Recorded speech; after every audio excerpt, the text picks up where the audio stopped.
Hi there, it's Sandy, your sister and your friend. Welcome to our YouTube channel. Today I want to talk to you about a topic that is kind of new to me, a new thought to me, and that is how do we live with our true identity and our egoic identity operating at the same time?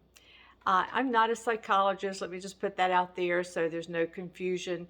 But I do have a new appreciation for how these things work together that I wanted to share with you today. First, we'll define what these two identities are. First of all, our true identity, it's our true self or our I amness with God. The Holy Spirit lives in you, and there's only one Spirit. Uh, you live there in the source of life, and there is only one life. Your true self has never been separated from God. As a matter of fact, you have existed in God since before the foundation of the world. Because we're made in God's image and we therefore have a level of consciousness, we're the highest creatures that have ever walked the earth. And because we have this Christ consciousness in us, we actually can understand, or we can comprehend, I guess, and live from this experience of being our authentic or true self. So, what is the egoic identity? It's the false self that's created by the mind. It's the self concept that you created based on a myriad of things. It could be your culture, your family, your gender, your race, the amount of money that you have, any number of things. And you could say it's the sum of your lived experiences. It's all the thoughts and feelings that you stored up because you liked them and you didn't want to let go of them. And it's also the thoughts and feelings that you push down into your subconscious because you weren't able to deal with them at that time. Um, so if they're good things, people might say this about you: oh, he has a big ego. Because you identify with the things that you have achieved in your life. Maybe you have a great job and where people respect you. Maybe you have a beautiful house and a great car. Maybe you have a beautiful wife or handsome husband and wonderful children. You may have a big bank account. So there are all kinds of things that you actually probably have formed your identity through those things, those external things. Or you could have stored up what you think of as bad things, being your egoic identity. And those are also associated with having a big ego, even though we don't think of them that way. It could be things like, oh, I never catch a break in life. Things are always happening to me. I don't have any money. I've been fired from all of my jobs. And so what you've done there is your ego has identified you as a victim based on being under the control or authority of other people or life circumstances. But that's also a big ego, believe it or not. Um, so the ego is always judging yourself and other people. And it's also comparing yourself to other people, hoping that you're going to come out on the good side of that comparison. And the ego is always trying to explain whatever is happening in front of you to align with what it believes to be the truth. So the ego is protecting itself always by creating concepts that have to keep changing because life events are unfolding in front of you and they are always changing. So, for instance, your ego may have formed an identity of you as being, say, a good employee. So when your boss comes by at the end of the day and says, man, you did a great job today, your ego may say, well, of course I did. I am a great employee. He's finally seen how good I am.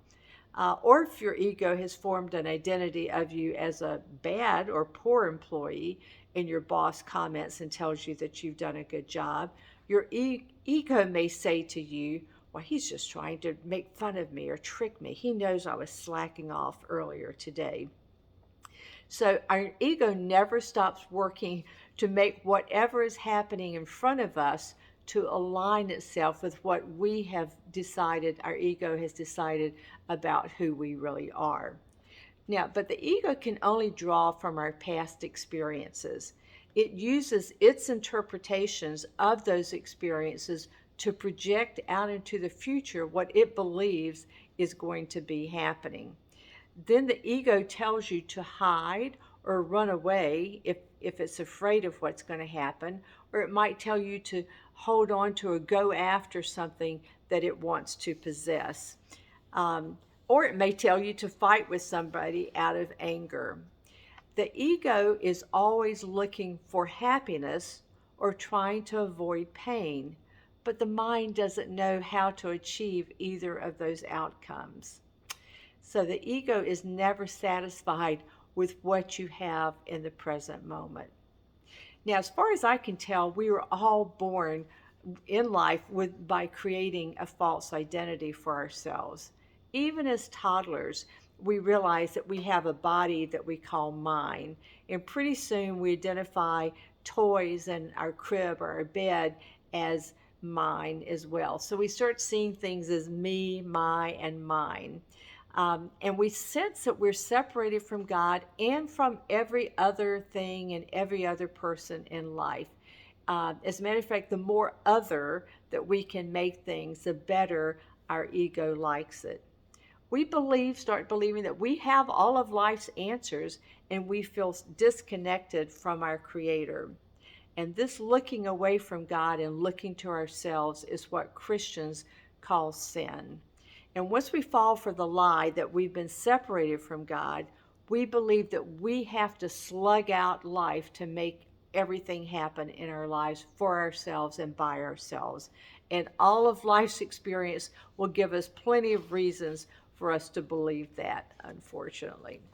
Since Jesus is my teacher, I look to him to see what did he say about these two identities. As a fully enlightened being, Jesus knew that he was the Christ, anointed by God to demonstrate the oneness of the human and the divine. So what did Jesus teach? He said that we are in the world, but we're not of the world.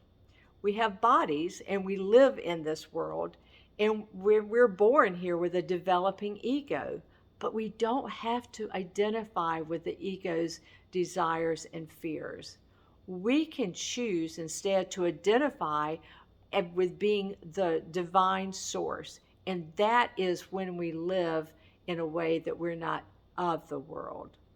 Our true self can believe only our true self can believe the extravagance of being one with our Creator. So to reach harmony now between our egoic self and our true self, we just need to accept the ego for what it is. It's the mind trying to solve problems, but it doesn't know how to solve them. We don't accept the ego with resentment, but as a welcome guest. We don't judge it and we don't compare it or criticize it. We can notice the strategies of the ego, but we don't have to get attached to those strategies. So here are a couple of examples. Suppose we're walking down the street and we see someone further down the street walking towards us, and we've been told that this is our friend John, and John is saying some kind of negative things about us behind our back. Well, your ego may tell you to look away and duck into a store that you're walking past and pretend that you're shopping for something there, or even to cross the street so that you can avoid running into Jack at all. So your ego is afraid and it's telling you to hide or to run away. In another instance, let's just say you're walking down the street and further ahead of you, you see Sally. And Sally is a girl that you just met at a party, and you really like Sally and you think she could be your soulmate. And so your ego is starting to tell you stories of what you should do and say when you get closer to Sally, because it wants to be attractive to her. Your heart kind of goes pitter patter, and because your ego is desiring a relationship with Sally. That's not a bad thing. But about that time, Sally crosses the street and goes to the other side of the road. So what does your ego tell you now? Maybe it would say things like, well, Sally saw me, but she's across the street so she could avoid bumping into me again. You know, maybe I misjudged her. Maybe she's not a nice person like I thought she was at all. So what's our ego doing in this case? Now it's creating fear because it's afraid of being rejected by Sally. So it's trying to protect you from it, or protect itself from the fear of rejection. So can you see that the ego is always trying to make all the events that are happening outside align themselves with what the ego has believed that you are in terms of your identity? Now, when we become the observer of our thoughts and feelings as our true self, we can have compassion on our ego. The ego is just trying to do things that it's not equipped to do. It's always thinking about how to avoid some situations and attract others to it. And when it gets angry, it throws temper tantrums. When we know these things about the ego, we can be tender towards it, just like we would be tender towards a little child who doesn't know any better. As you practice being your true self, you'll stop falling for the ego's lies that things are happening in front of you that you can't handle. Here's the thing, the ego doesn't realize that there's nothing that your true self can't handle. So life then becomes more of a game of seeing how you're going to deal with people and situations that your ego never thought you could manage before.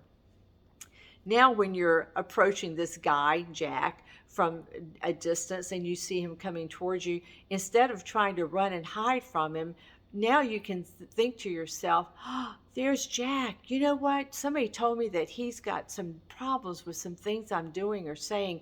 I hope that he will talk to me about that right now, because maybe I'm doing things that are annoying a lot of my friends. This would be a great experience of me trying to learn more about what I can do to have my friends enjoy time with me. Or when you see Sally walking down the street and she crosses to the other side of the road, you can say, oh, Sally just didn't see me. I'm going to try to catch her eye and wave to her if I can, as I have to keep going right now because I have to go to class.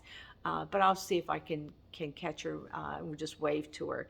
You see, there can be a whole range of things that your mind, what you can say to yourself about yourself and Sally, that's not judging either one of you.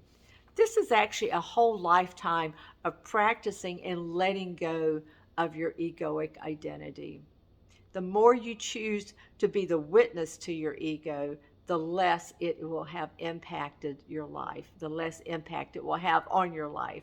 At times it may look like you're going 3 steps forward and 2 steps back, but that's all okay. It doesn't matter one bit. We came into this world under a mistaken identity, thinking that we're separated from God and from each other.